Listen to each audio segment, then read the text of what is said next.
Dans cette vidéo, je vais vous expliquer la méthode 2 de notre leçon de trigonométrie, à savoir comment calculer la longueur d'un côté lorsqu'on connaît un angle et la longueur d'un autre côté.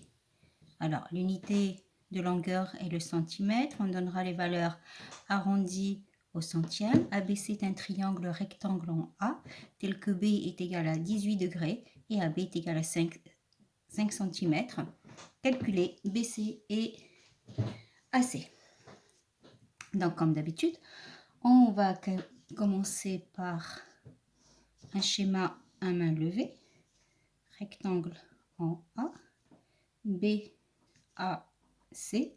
Les données sont B, mesure de 18 degrés, et ensuite AB, 5 cm. Voici ce que je connais. Et la question, c'est calculer BC, c'est-à-dire calculer la longueur de l'hypoténuse.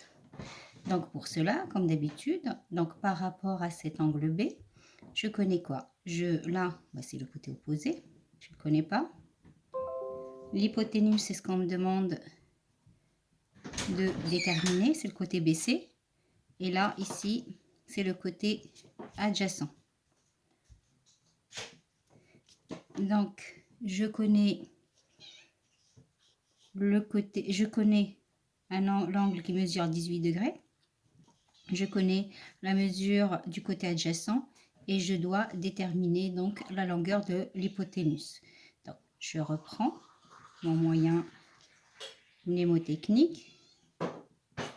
Alors, hypoténuse, je ne connais pas et je connais l'adjacent. Dans quelle formule il y a hypoténuse et adjacent? Hypoténuse adjacent, c'est là, c'est dans le cosinus, c'est-à-dire que cosinus 18 degrés est égal au côté adjacent. Le côté adjacent, c'est AB, sur l'hypoténuse est égal à BC. Je remplace cosinus 18 degrés est égal à AB. AB mesure 5 cm. Et BC, c'est ce que je cherche. Donc, je vais utiliser, pas le produit en croix, le produit en croix, c'est BC fois cosinus 18 degrés égale à 5 fois 1. Donc, c'est la quatrième proportionnelle que je vais utiliser. Donc, BC égale à 5 fois 1 sur cosinus 18 degrés. C'est-à-dire 5 sur cosinus 18 degrés. Je prends ma calculatrice. Moi, la mienne, elle est déjà en degrés, mais il faut faire attention à ce que la calculatrice soit en degrés, pas en radians.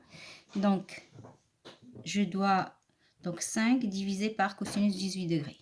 5 sur cos 18. Je ferme. Et hop, je trouve 5,2573, etc.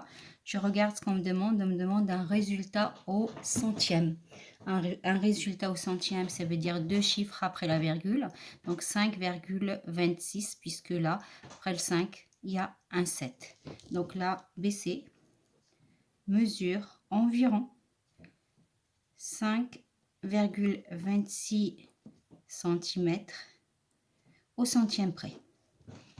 Voilà, donc, et ensuite, je vais, donc voilà pour BC. Maintenant, je vais calculer AC, calcul de AC, la même chose. Je peux reprendre rapidement mon triangle rectangle en A, BC. Donc, les données, c'est toujours 18 degrés pour l'angle B, AB 5. Et cette fois-ci, je dois calculer donc AC. Donc, bon, on l'a déjà vu là. AC, ça, c'est le côté opposé. Je ne vais pas le réexpliquer. Ici, c'est l'hypoténuse et le côté adjacent. Donc, je ne connais pas AC, c'est-à-dire je ne connais pas le côté opposé, la mesure du côté opposé, mais je connais le côté adjacent. Donc, je vais chercher la formule dans laquelle il y a opposé et adjacent. Hypoténuse, ça ne me sert à rien, je ne connais pas la BC. Donc, adjacent, opposé. Opposé, hypoténuse, donc sinus ne marche pas. Adjacent, hypoténuse, ça ne marche pas. Tangente, opposé, adjacent. Opposé, adjacent. Donc, ça veut dire que tangente B est égale au côté opposé. Le côté opposé, c'est AC. Sur le côté adjacent, donc AB. Donc, je remplace. Tangente 18 degrés est égal à AC, que je ne connais pas, c'est ce que je cherche, sur AB, donc égal à 5. Donc, ça veut dire que AC est égal à 5 fois tangente 18 degrés divisé par 1, ça veut dire 5 fois tangente 18 degrés. Calculatrice, 5 fois tangente 18, hop, égale à 1,624, etc. On me demande un résultat donc arrondi au centième, 2 chiffres après la virgule, voit comme après c'est un 4. Donc c'est environ 1,62 cm. Donc AC, c'est pas égal, mais c'est environ 1,62 cm. Voilà, on a nos deux résultats. Et j'espère que c'est clair pour vous.